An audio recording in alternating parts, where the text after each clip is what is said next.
Hi, Britlish. How do you say the longest place name in Britain?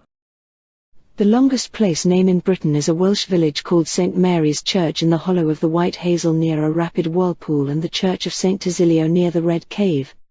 In Welsh this is pronounced as Llanfair Pwllgwyngyll Gogeryll Llwyn Llan Tysilio Goch. So, Llanfair Pwllgwyngyll Gogeryll Llwyn Llan Tysilio Goch is the longest place name in Britain. Thank you, Britlish.